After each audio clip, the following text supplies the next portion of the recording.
Hello and very good afternoon to everyone. Sorry, couldn't do the show yesterday, but I thought might as well do it today on the last day of the this year, and wish you all a very happy New Year. Also, uh, someone who's a very regular viewer, Subodh Chauhan's there. He's asking, is there a party planning at evening that show is on afternoon?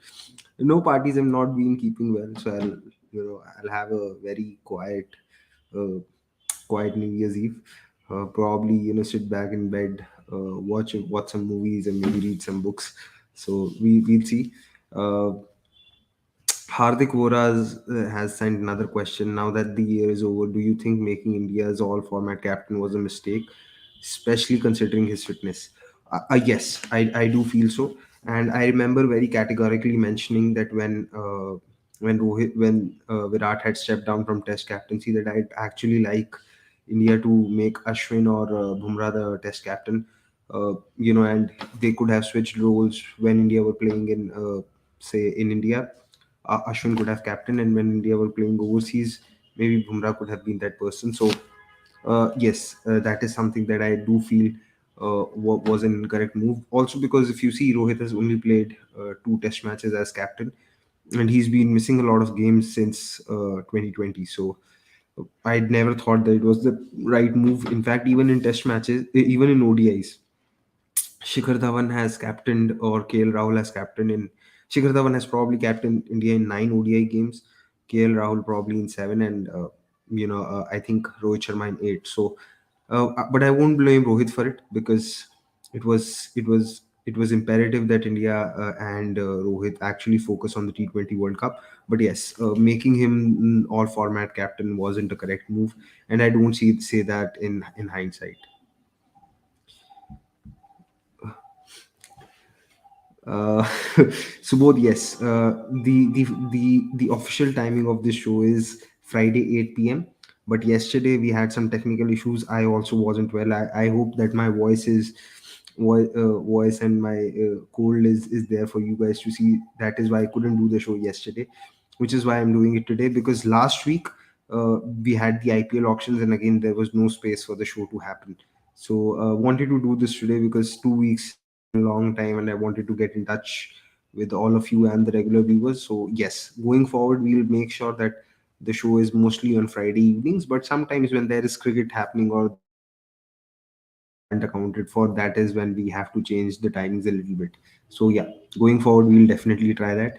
Also, just one small request to all of you who are watching: please press the like button, and if you like the show and you are regular viewers, do share it with your friends, and do subscribe to the channel. If you like the video, it helps us in beating the algorithm, and make sure that those who are regular cricket viewers can have the show on their timelines on off YouTube. Exploit is saying, Ploying to see Mavi in the squad. They finally decide to move on from Shardul Thakur terrorism in LOI is remarkably forward thinking from the management, to be fair. I'm not so sure, and I wouldn't really say Shardul Thakur terrorism, because before the West Indies series, ODI series, Shardul Thakur's bowling average was 40. Now it is around 33, 34. So Shardul Thakur has improved. He's actually worked on his control. I'm not sure if Mavi deserved to get a call up just yet, because he hasn't had great numbers. What I'm further surprised is how Mukesh Kumar is now back again in the scheme of things. He was there in the squad for the South Africa ODI series, and he's in the T20I squad before even playing an IPL game. So I'm not sure what's the thinking there, because I'm sure there could have been other bowlers who could have been selected, but can't really say much. What's up with the selectors right now. Uh, yeah. So Subodh's mentioning what I said, that I do think that Mavi needed to wait some more time uh, before getting a call up. SS98 is saying, can Sky replace Rishabh Pant for the Australian series best player of sin? Rahul can keep wickets. Uh, well, before I address that question, I just want to say that all of us at cricket.com would like to wish a speedy recovery to Rishabh Pant. What has happened is quite unfortunate, and the pictures actually tell a story that it could have been far worse and far more dreadful. Uh, Thankfully, he's stable, Hopefully he comes back and gets fit as soon as possible, and then when he thinks that he's a 100%, he can then think of cricket. Coming to your question, I don't think Rahul keeping is sustainable, because keeping for 5 days in, like, two innings, and roughly you're looking at 150 overs at least, or maybe 180 overs if you take an average of 90 over innings. At the minimum is 180 overs. Keeping 180 overs is not an easy job. I don't think a part-time keeper can do it. So I think India would probably, if Pant is not fit, they'll probably play KS Bharat. And as far as Rahul is concerned, uh, I wasn't so sure if I'll have him in my 11, because I didn't have him in my 11 for Australia. I was opening with Gill and Rohit. So I don't know. Can Sky? I'd actually like Sarfaraz to get a look in, because I do think that he's earned his spot, and he's earned that place in the squad. So hopefully Sarfaraz gets a look in, and then maybe selectors look at Surya Kumar Yadav. I have nothing against Surya Kumar Yadav, but I do feel that there's a there's a process that needs to be followed. And with the kind of domestic season that Sarfaraz has had, where he had almost 1,000 runs in Ranji Trophy, 100 in the Irani Trophy final, 100 in the Duleep Trophy final, he's rarely scored runs anywhere and everywhere which is required. So I do think Sarfaraz needs to get a look in ahead of Surya Kumar Yadav. Surya Kumar Yadav can wait. Uh, in in ODIs, I'm not so sure, because if you recall, during the last couple of years of MS's career, he was actually struggling against spin whenever he was coming to bat in the middle overs, and I think Rohit will struggle as well. And yeah, I think if Ishan opens, he will probably be opening in place of Shubman Gill. Though I won't have someone like Ishan Kishan opening just yet ahead of Shubman Gill, because I'll never say that one innings makes someone better than the incumbent player. So for me, in ODIs, Rohit and Gill will open with Virat at number three, and Ishan stays a backup. Manoj Tripathi is asking, what's your rating for Mumbai Indians? I don't think that Mumbai have looked to correct any of the issues that they had in the previous auction. They still don't have an Indian pace bowler outside of Jasprit Bumrah, and I was very surprised that why they did not bid for someone like a Sandeep Sharma or Ishan Porel. The overall rating, I'll come to it later. I am myself doing some reviews. I've covered 5 teams. You can check it on my Twitter account and my Instagram account. Please do read it, and I'll try and do Mumbai's review as well as soon as possible. Shujan's Reddy is again asking me about Mukesh and Mavi's selection. I did speak on this. I think Mavi should have. I think Mavi hasn't done much yet to deserve that call. And I can say something similar for Mukesh. Mukesh has actually done well in red ball. Maybe injuries and selectors wanted to try out a few players. That is why they brought them in. So I don't know what's up with the selectors. Unfortunately, there's never a press conference, so can't really say that what's the reasoning. But I do think that Mavi and Mukesh have been slightly lucky to get those calls right now. What will be the first 11 of MI? How are they going to play Kartike and Chawla? I don't think there's space for both. I think given the lack of Indian fast bowling options that MI have, they will definitely play two overseas spacers. One would be Jofra and one would be Jai Richardson or a Behrendorff. And then I think the other among the other two spots, you'll probably have uh, two of Cameron Green, Tim Dewald Brevis, Tim David, and Christian Stubbs. I think Green and Tim David would be the two other spots. Though I would actually have Tim David and Stubbs playing in the 11, but I don't think MI is going to go that way, because teams sometimes do actually put out their most expensive 11 on the park and not the best 11. It's something that has happened quite a lot in the IPL. Uh, Prashant Agrawal is asking me, don't you think India can consider trying Jadeja in the middle order before World Cup? As with not having Pant, we will not have any left-hander in the middle overs. See, the reason to have a left-hander in the middle overs is someone who can attack left arm spin and right arm leg spin. But Jadeja is not great against spin, so trying Jadeja out in that middle order is not really going to help India. What Jadeja is good against with the bat is against pace, And I think Jadeja is still better suited to be a number six or a number seven rather than being a number five. Just looking at more comments. I understand and I agree. I do think it's a good call that India have moved on from Deepak Chahar, because you really don't want to keep going back to a player who gets injured every 2 games, who has such injury concerns. And of course, there was space for only one of Thakur or Deepak Chahar. I do think that India could have stuck with Thakur, but my issue is that I don't think Mavi has done enough in domestic cricket for him to warrant a call in the India squad. That's what I feel.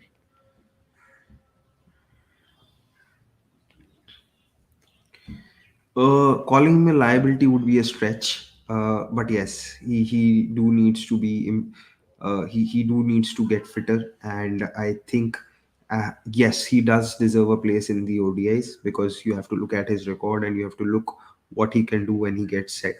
And the way he batted in that second ODI versus Bangladesh was just a trip down memory back lane as to how good he can be.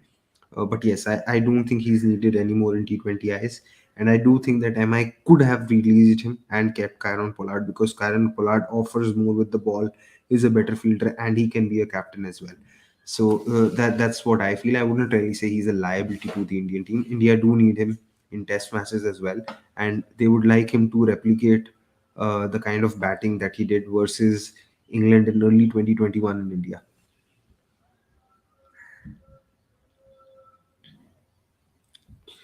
Aditya Jatale, how about Suryakumar Yadav as captain in T20I team? What are your thoughts?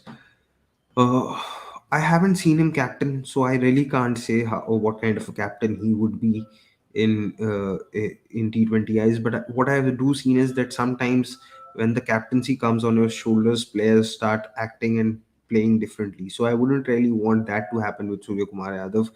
If you make Surya Kumar Yadav the captain and he becomes the kind of accumulator in T20 cricket that we've, the kind of cricketers that we have in abundance for, then it doesn't really help.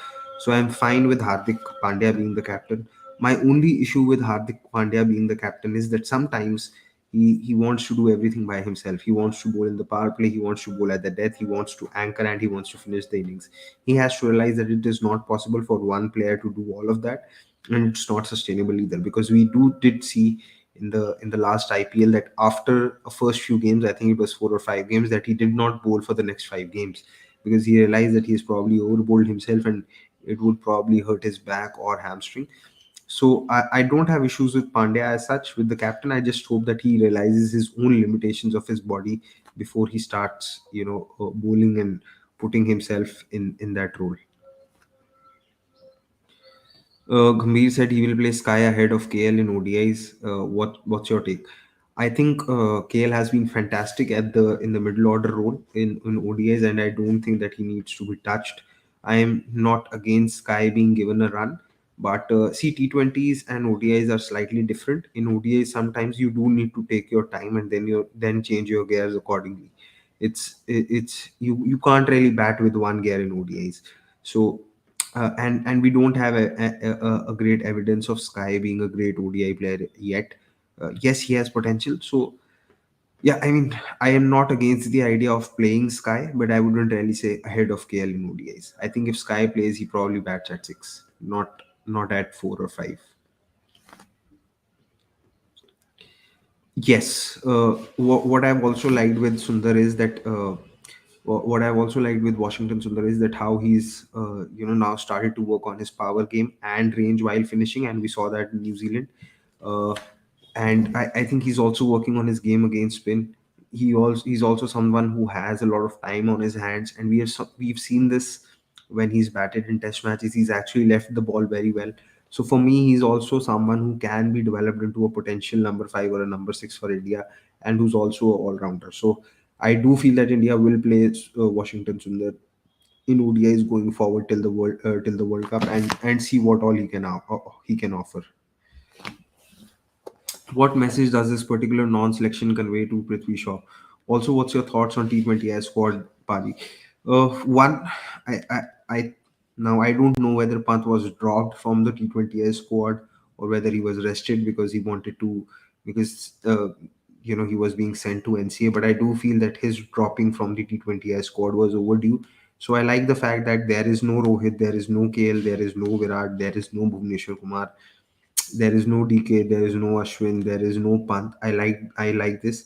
What I also like is that there is no Shreyas either, because India have six players who can bat in the top three. There's Deepak Hooda, there's Shubman Gill, there's Ishan Kishan, there's Rahul Tripathi, there is Surya Kumar Yadav, and there was one more player whose name I'm forgetting. So, also the fact that he wasn't selected for two consecutive T20 World Cups tells you a story, that he's not seen in the scheme of things. And if you have Surya Kumar Yadav who's going to bat at number three, then you might as well not have someone else take up that position. So, but I do think someone like Shubman Gill shouldn't have been drafted into the T20I squad, because he needs to work on his strike rate in the power play in T20s. But otherwise, I like this. I like the squad. What I don't understand is that why is Bishnoi being kept out, and why is Yuzvendra Chahal being persisted with? Because he did not play a single game in the World T20. Uh, there's a clear lack of confidence in his skills, because neither Hardik nor Shikhar Dhawan wanted to bowl him in New Zealand. So I don't know why is that happening. You might as well have Kuldeep in the squad and play him rather than having Yuzvendra Chahal. But overall, apart from everything, apart from these things, I do like the squad. I do think that India's potential 11 could look like Ishan Kishan opening with Rahul Tripathi. I wouldn't want Shubman Gill to just open yet. I'd rather play Rahul Tripathi. So Rahul Tripathi opening with Ishan Kishan, Deepak Hooda one down at three, who also gives you a bowling option. Surya Kumar Yadav at four, Hardik Pandya at five, Sanju Samsung at six, Washington Sundar at seven, Akshar Patel at eight, and then your three pacers. So that's how I line up the 11, because I don't have enough confidence in playing Yuzvendra Chahal right now. So that's what my playing 11 would be, and those three pacers could be Arshdeep, Umran, and let me see another who else is there.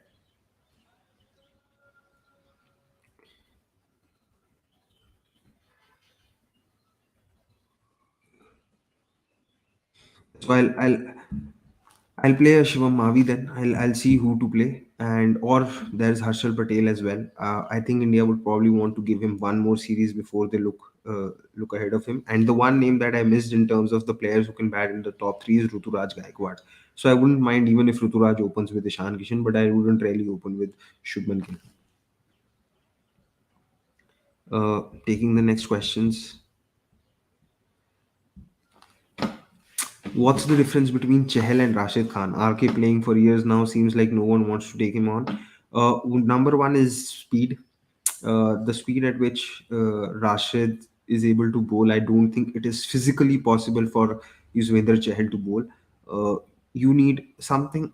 We all associate having great body strength with pacers, but what we also need to realize is that even spinners need a lot of upper body strength. They also need to have a lot of muscle in their shoulders and the back to ensure that they are able to put some speed into that ball. And along with revolutions, a lot of spinners, when they try and put a lot of speed onto the ball, they lose revolutions. But Rashid Khan doesn't do that. Then he has a lot more control on his googlies.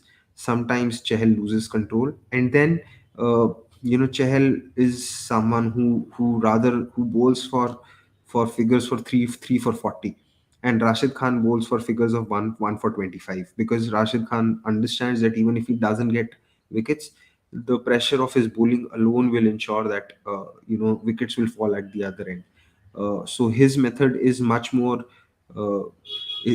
consistent, while Chehel's method is far more variable, and it actually revolves between high variances. Even if you do get wickets, you are going to go for runs, and the day you don't get wickets, then it looks all the more ugly. So yes, and Rashid's also taller than Chehel, so he can get a lot more bounce than Chehel. So these are the things that separate the two of them. Prashant, I think Gill got selected because of Pandya GT link. We have seen captains having their biases. 100%. Uh, it is impossible to remove biases from human beings, and selection at the end of the day is also going to be about biases, because there will be some picks wherein the captains or the selectors will rate a particular player higher than the other player, despite the numbers being against them. A classic example of this is uh, when Anil Kumble was the captain, and India were to pick a squad for the Australia Test matches, the series where India beat Australia in Perth after going 2-0 down in Sydney, the Test match in Sydney, which had a lot of controversy with Harbhajan Singh and Andrew Symonds. The story goes that Virender Sehwag had told the selectors to not pick him because he was not scoring runs. They should pick Akash Chopra or some other opener. But Anil Kumble wanted to take Virender Sehwag, and they did select Virender Sehwag then. And Virender Sehwag did not play the two Test matches, but he played the third and the fourth Test match. And in the fourth Test match in Adelaide, he did score a very good match, saving 150 on the final day. So biases are there in selections. It is impossible to not have those biases because different people will view different cricketers differently. 100%.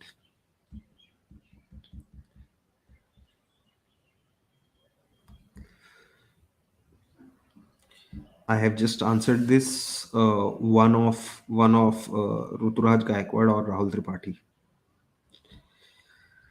Shivam Mavi should be groomed because of his ability with. I think he means ability with the bat and fielding. Yeah, I mean no harm in grooming them. I don't mind that. Siraj should be the second pacer of India after Bumrah ahead of Shami in ODIs or in T20s. In T20s, I'll definitely agree, but it's surprising that Siraj has been left out of the T20I squad. I'm not sure if it's if it's to give him some rest or he's been dropped because he was good in New Zealand. Uh, in ODIs, I think it is still debatable. Even though Siraj has had a brilliant year, we need to see how Shami comes back and bowls. If Shami bowls well, then I think Shami will probably would have earned his spot back. But yes, I do feel Siraj is somewhere more reliable than Shami at the death. So we'll have to see. I wouldn't really be uh, completely sold on this. In T20Is, yes. In ODIs, I'm not so sure. We need to see a lot more before we decide on this. Arijit Ghosh is asking if Rutu opens with Kishan, who do you think is better suited in number three, Tripathi, Hooda, or Sanju? I'll have Deepak Hooda at number three, Surya Kumar Yadav at four, Hardik Pandya at five, and Sanju Samson at six because I feel Sanju Samson has the game against pace to be a very good finisher, and India do need a good finisher now that they've looked to move ahead of uh, move on from Dinesh Karthik. Kuldeep should be given chance ahead of Chahal in both ODI and T20I. In T20 now, I don't mind that. I don't know. Again, I'll keep repeating this. I don't know what Yuzvendra Chahal is doing in the squad because there's a clear lack of confidence in his skills from the captains at this moment. Aditya Jatale is asking a very good question, and I like this. Has Hardik lost his power hitting against pace? He has struggled since coming back from injury. He was a different beast against pace in IPL 2019 and 2020 and Australia in T20 2020. I don't think he's lost power hitting. I just think Pacers know where to bowl to him because his back foot gets stuck on the crease. It doesn't help him to access different areas of the field when when a back off line delivery is bowled at him, especially on the fourth or the fifth stump. So the only area that he can play that ball is behind square on the offside. He really can't pull it in front of the wicket. It's very difficult for him to do it, especially when it's bowled at express pace. So I don't think he has lost power hitting. I just think that his range has been exposed, and it has been happening since the 2021 T20I series versus England in India. England did pepper a lot to him with that short ball where he kept backing away, but he couldn't really nail those pulls or the cuts that he wanted to do.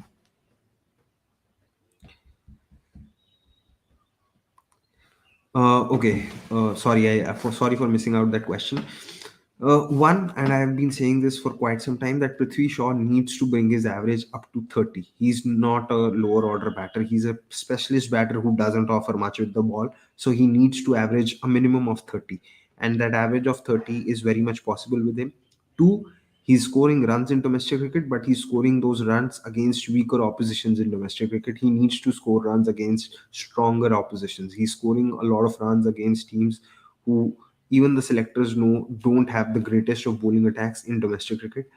I think he's had only one good IPL season where he was worthy of selection, which was in 2021, where he averaged 32 at a strike rate of 159. I just want him this season to average 30 and have a strike rate of 145 plus. If he does that, I'm sure he'll be able to score somewhere between 450 to 500 runs. And I also feel somewhere he's had his discipline issues, but he needs to average a minimum of 30. Beyond that, it's very difficult, especially for a team like India, which doesn't have a great batting depth many of the times. Your batting just ends at 7. So if your batting's ending at 7, you need your opener to be averaging 30 and not less than that. Greg K, I want to see top three play with a strike rate of over 140 so that when we get flat, which is like, see, batting with such strike rates is a function of many things. It's also a function of your batting depth, which India did not have. It's also a function of skill set, and Rohit and Virat did not have that skill set against spin bowling. That is also there. So if you want your top 3 4 to play with the strike rate of 140 consistently, you need to make sure that either they are well rounded batters against all kinds of bowling attacks, or there is enough complement batting in your top 6 top 7 that depending upon the situation, the correct kind of batter can come out and take on the bowling. I thought India missed a trick in that semi-final where Rishabh Pant wasn't promoted to number 3 because India knew that Adil Rashid is going to bowl, and Adil Rashid and Liam Livingstone pretty much bowled without any danger of being hit out of the attack, because they knew that that Indian batters will not be able to hit spin, and we had all five as right-handers, so it was easier for them to actually bowl as well. So it's just having a strike rate of 130, 140 doesn't really suffice it. You also need to be smart in terms of attacking the bowling attacks. Where do you think Sundar should bat, finisher or middle over enforcer? I think in ODIs he should be batting at number 7 or number 6. In T20Is, when you think you don't have enough left-handers and the opposition has a left-arm spinner or a leg spinner, then you can look to promote him as a pinch hitter.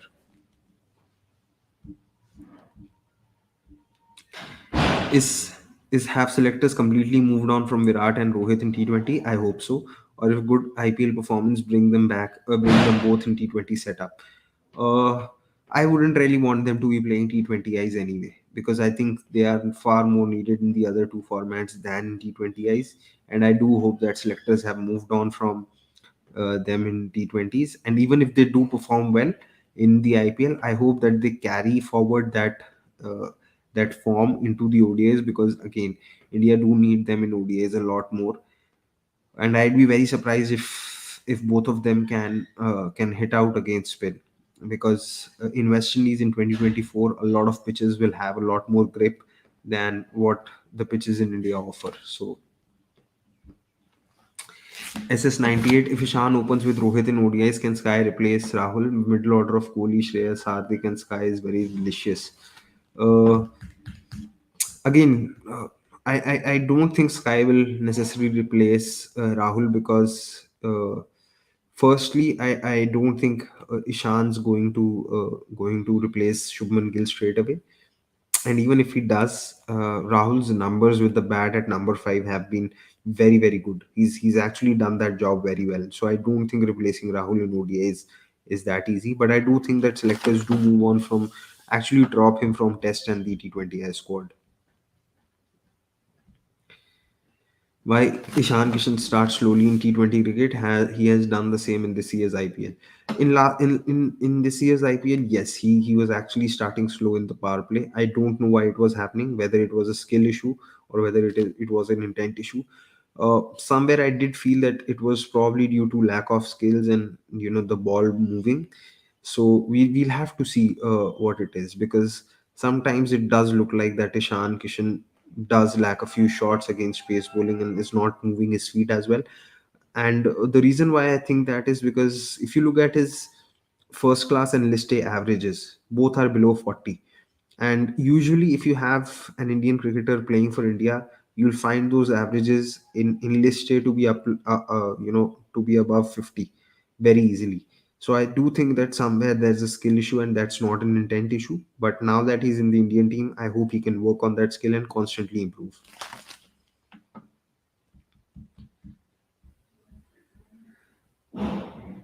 Why Ravi Bishnoi is dropped, I have no idea. I have genuinely no idea.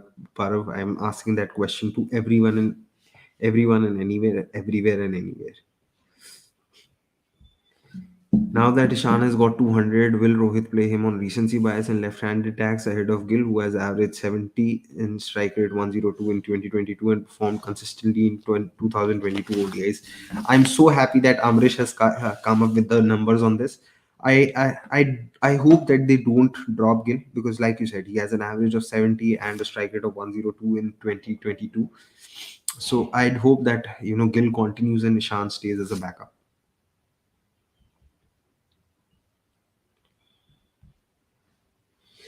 Paji, everything you've mentioned about Shaw, shouldn't he be still ahead of Ruturaj and Gill in T20Is just because he's better suited naturally for this format?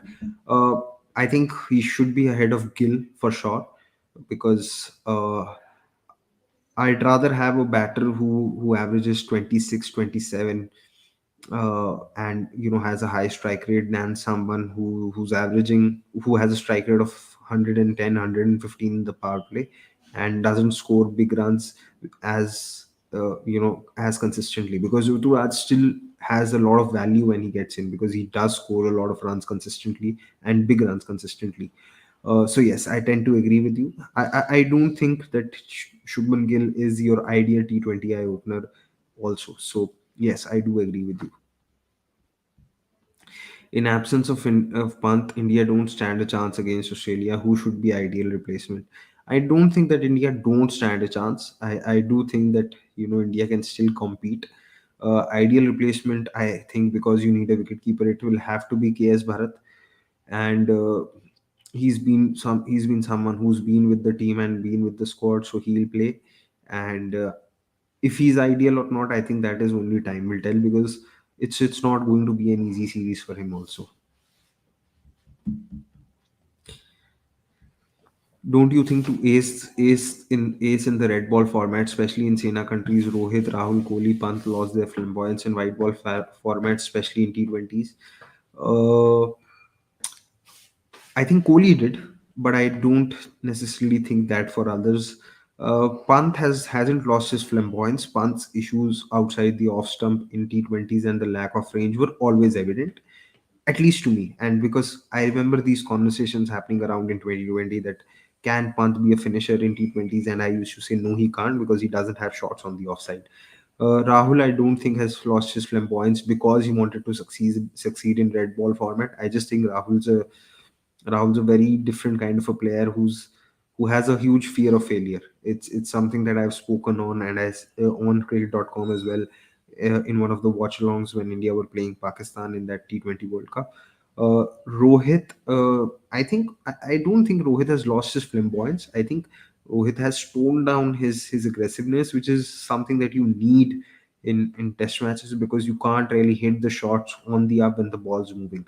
Uh, Kohli, I think, has lost his flamboyance overall because he doesn't play the cut shot and he doesn't use the feet as much against spinners. And I think why Kohli has started to do that is because he started to value his wicket a lot more post the 2018 overseas cycle. Given there weren't many batters scoring runs around him, but I wouldn't necessarily say that others have lost their flamboyance as well. I think KL Rahul's issue is not flamboyance. Pant's issues is not to do with the flamboyance. In fact, if anything, Pant is far more flamboyant in test matches. So I don't agree to this entirely. Sorry. In T20s Indian cricket is behind. Do you think even in ODI we are behind now? Don't you think we should back young players even in ODIs? See, it's difficult to straight away do wholesale changes in 8 or 9 months before the World Cup. What is happening is that a lot of ODI cricket also didn't happen due to the pandemic, and it wasn't really a priority because of the T20 World Cups.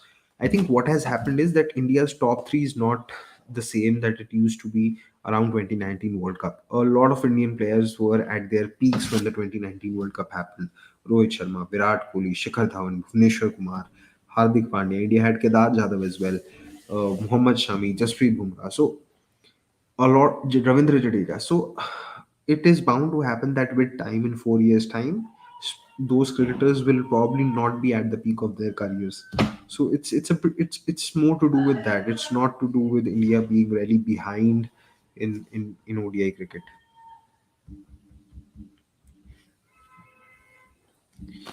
Why don't our young guys try scoop or any other unconventional shot at the top except Sky? I just see Butler who just removes bowler.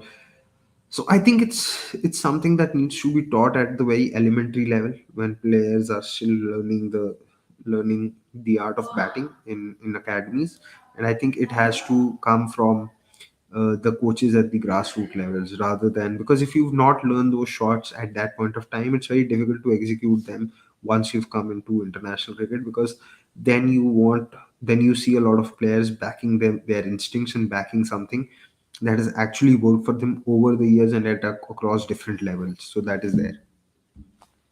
Sanjay Bharti Sarvanan is saying, Paji, I am with you when you say KL can't handle pressure situation, and you said he did good in ODIs. I have one question. Do you think coming down, five down in ODIs in big matches, can he perform? No one can answer this question. Given the evidence, we know that his record is good while batting at number five, especially when he's batting first. Batting second, yes, his record isn't great. Will he perform in big matches or under pressure? I don't think that there is evidence to suggest that he can. But at the same time, do we have someone who's as skilled and who can do the job consistently at number five? I'm not sure, not so sure. So we need to try out a few players. Uh, and we'll have to hope that if KL plays at number five in the World T20 in the World Cup, then he performs. So that's about it, because no one can definitely 100% say that he will definitely not perform or will definitely perform. At present, the evidence to suggest that he will crumble under pressure is far more overwhelming than to say that he will perform. So we'll have to see how he plays in the ODIs before the IPL. If he doesn't, and if he continues to not perform even in the IPL under pressure, then maybe India can look to drop him from the ODI squad.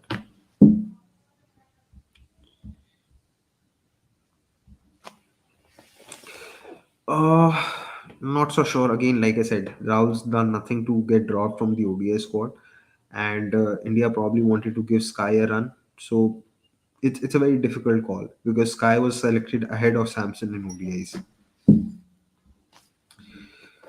Ajif Pant by chance hope not misses World Cup due to injury. Will KL be first choice keeper and Sanju as backup? I suppose yes. I do suppose so. Or maybe who knows? It might be Ishan Kishan. Very difficult to say. Why is GK being dropped? Because of his age, and I don't think India feel that when the 2024 World Cup comes, he'll still be the finisher that he was in this year's IPL. Don't think India plays similar as batter in top five. Very similar skill, not no.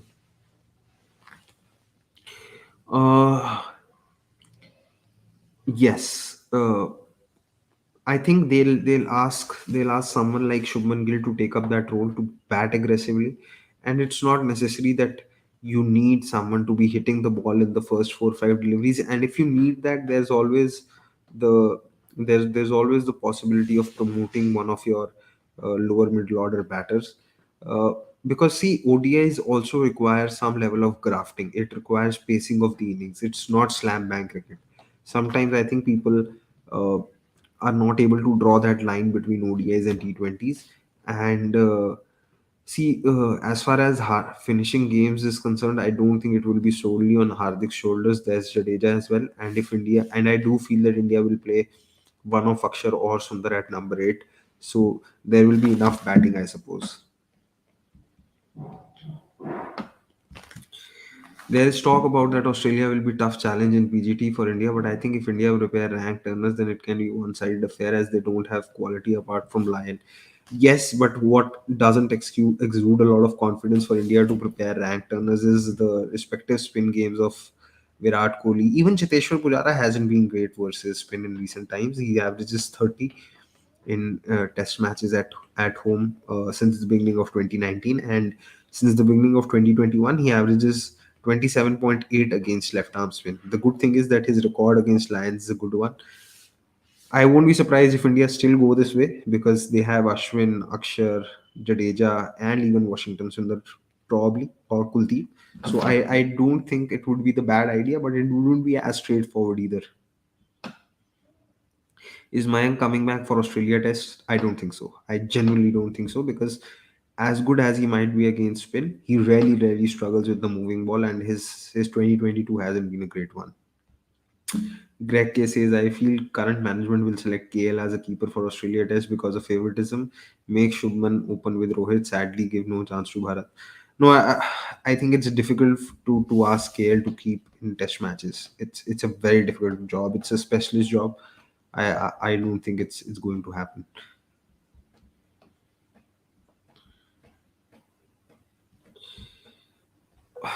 No, because if he's made his mistakes, but I don't think he's a very strategically a weak coach, because a tactically or strategically weak coach wouldn't have come with the idea of promoting Akshar Patel at four in the recent Test match, and then because the ball was spinning, so you wouldn't have had that with someone like a strategically or a tactically weak coach. Are Jasprit Bumrah, Jofra Archer going to be a dangerous player in the next year's IPL? How opposition teams can plan against them? We'll have to see, because both of them are coming back from injuries, and it's not easy when you're coming from such a long layoff.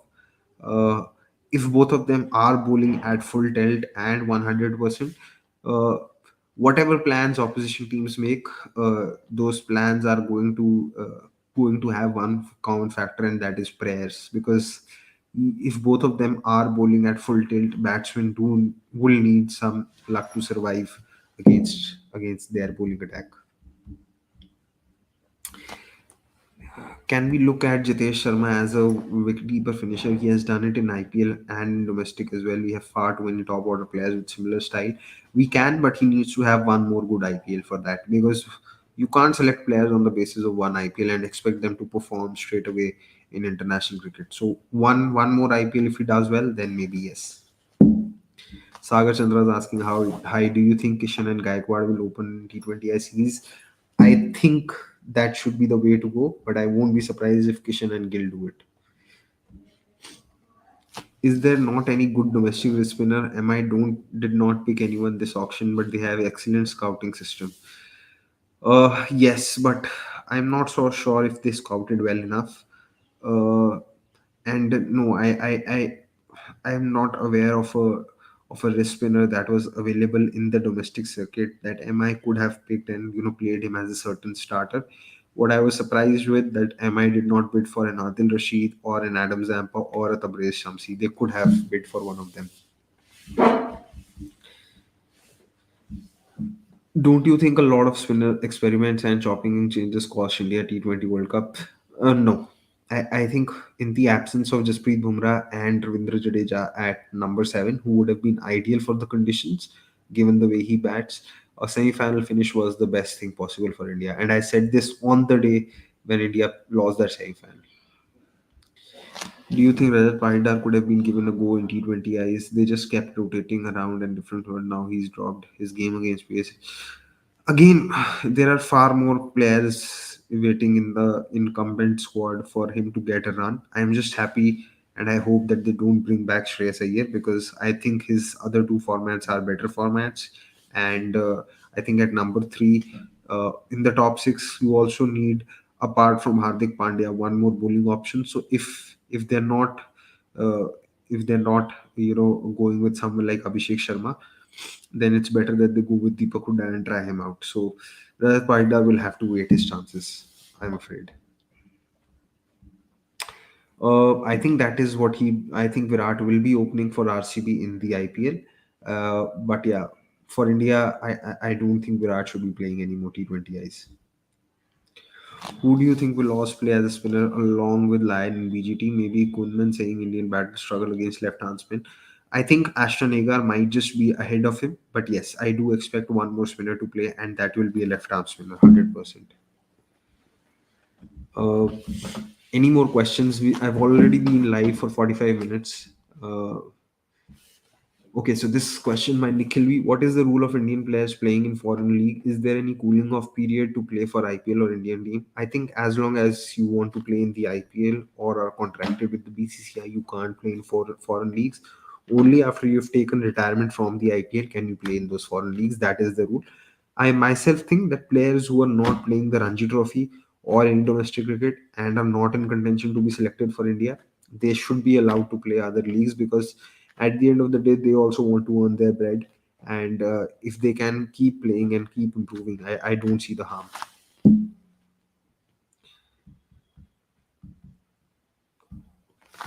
What do you think about Rohit game against spin, as he showed in 161 versus England Chennai? He can use it. I thought it was an outstanding innings. I thought it was probably the best innings on Indian soil in recent times. I hope he can replicate that against Australia, because India will need a very a Rohit who's in extremely good form to beat Australia in India. Sanjay Bharati Sarvanan is saying Sanju also offers same as KL in ODIs in five down, in three down basically at number five. Both also backup wicketkeeper. Sanju we can see can handle pressure situation in five down management. Should we? I do agree that he needs to be given a long rope. I'm not denying that one bit, but I don't think that at present it's feasible to drop KL. Amrish Karpre is asking how costly will it be for DC as they don't have backup Indian keeper. Now they have to play all foreign players as batter, Warner, Marsh, Powell, Salt. I think Salt will play for one of Marsh or Powell, and it's something that DC should have planned better, because in 2020 they were in a similar situation when Pant was injured, that they had to play Alex Carey and drop someone like Shimon Hetmeyer.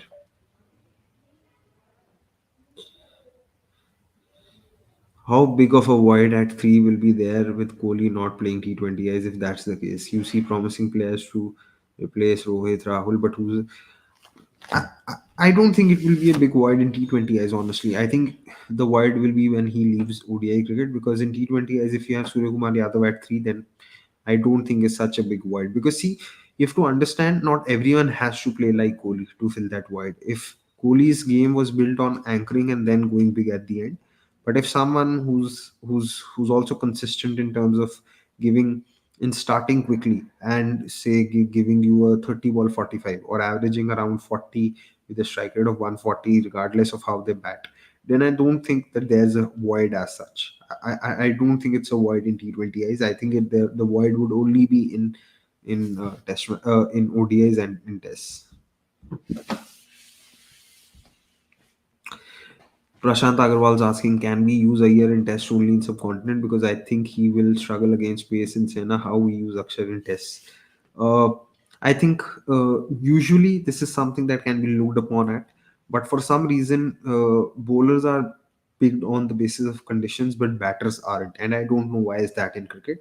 So what you suggested makes sense.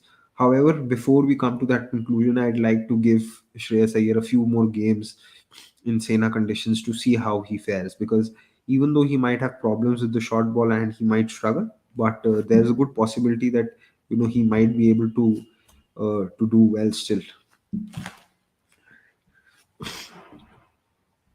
Why DC picked Rousseau? He's a top order batter. There is no space for him. That's been a pattern with Delhi. They've always picked 8 to 9 players who can bat in the top three. To me, it didn't make sense at all. But that's the franchise. I can't help it. Rajat, given his all-round game against both spin and pace, is the most skilled backup for Sky we have at the moment. Tripathi is good, but he doesn't have the same back foot game against pace as Rajat or Sky. I tend to agree, but Tripathi needs to be given a run before, because of his more consistent performances at the IPL. Aditya Jatale is asking, what are your thoughts about Tilak Verma as a batsman from last IPL? He can be handy off spinner, and add to that, he's 20 years of age. I think Tilak Verma needs to work on his game against pace. I thought he had great temperament for his age, and he was very good against spin. But he needs to sort out his game against pace, which I think will happen with time, given he's only 20. Which player that you wanted to see in DC, player that they haven't picked? I thought Ondrej Klassen would have been an outstanding pick for them.